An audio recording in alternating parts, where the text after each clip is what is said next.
I'm very, very thrilled to be talking to Mithali Raj after many, many years, and what a long journey it's been for you, Mithali. A terrific career at the moment that you are enjoying. Firstly, congratulations from NDTV on becoming the highest run scorer ever in this world.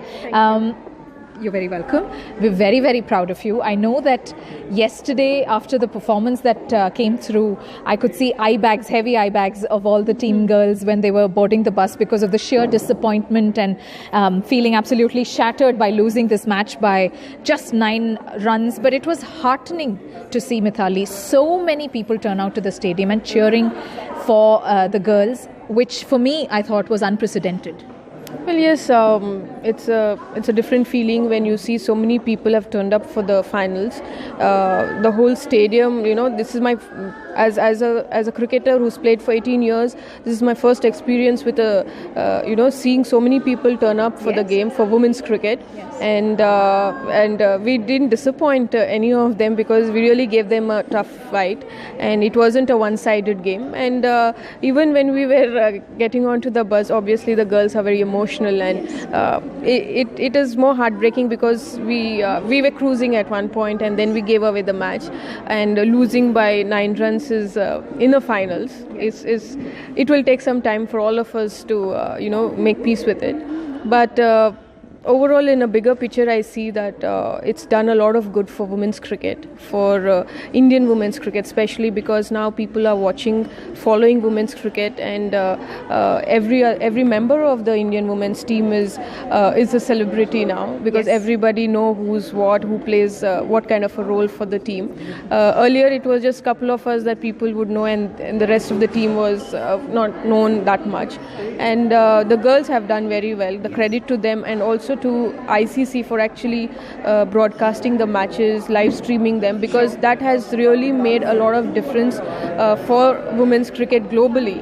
And now people, just not in India, but around the world, everybody are very keen followers of women's cricket. I fully agree with that. And talking of the sheer disappointment they had when they were boarding the bus, I saw a lot of fans who waited with all of us media persons until about 10 in the night just to applaud to these women as they boarded the bus. And that, I thought, was sheer love and great excitement, which was really heartening to see. Mithali, it's interesting you mentioned that each one now is a celebrity. People identify the cricketers. People know their names, be it a Poonam or a Harman or a Sharma or Verma or Veda and so on, unlike earlier when only Goswami and you were really given their due. But do you still feel that there's a little bit more which can be done to give legends such as yourself some due? I know you're going to be very modest, but can we see that request being made by you and the others now that the team has come to a position? Well, I feel that maybe because my best years as a cricketer the matches were not televised, so not many people would know how I've played all along for so many years.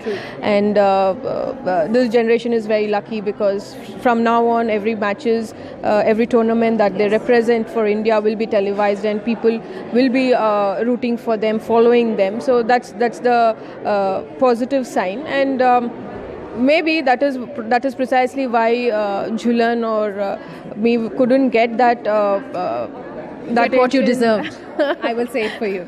Yes. As much as the men cricketers, but it's again time. Maybe that in that era, women's cricket was not as well marketed. We were not under BCCI then. We were under WCI, a separate board, which was financially not very sound to promote women's cricket. But now under BCCI since 2007, BCCI has done a great job in giving us the best of facilities, which has helped the girls to raise the standard. That is why today they could actually compete with the best sides and come number 2 in the World Cup. And I'm hoping that in the coming years, I'm sure there will be players who will do much better than what we've done with the kind of support that they have got now from BCCI and from various quarters. If you were to ask for something from either the BCCI or the government or people at large, what would that be, Mithali? Well, BCCI definitely is doing their bit to, help women cricketers by giving us central contracts, and giving us the best of facilities, having a very good structure in domestic. But yes, I definitely would want the government to support women cricketers, because not to see us as any other. I'm sure they would support any other women sports. The same should be given to these women cricketers, and also to public, to all the Indians, to not compare men's cricket and women's cricket, and to see women's cricket in a different light. It's a game. It's a sport in its own way. Great. That, of course, was an appeal, a request, a message of love made by not just the captain of the Indian cricket team, women's cricket team, but by the one who has scored the maximum number of runs in women's cricket across the world. Thank you very much, Mithali Raj, for bringing this team this very far. And I'm sure that you and other seniors like Goswami have passed on great lessons to these youngsters. We expect more and more such terrific games from you. Thank you indeed is all that I want to say. Thank you so much. And these girls have truly made us proud. There is no doubt. And like the cliche goes, they truly didn't win the cup, but they've won hearts. And that is very, very evident with the way we saw people cheer and are continuing to cheer despite not winning the cup, but tweeting, messaging and sharing WhatsApp messages of how just terrific these girls have performed. Thanks very much for joining us on NDTV. Radhika Iyer signing off from London.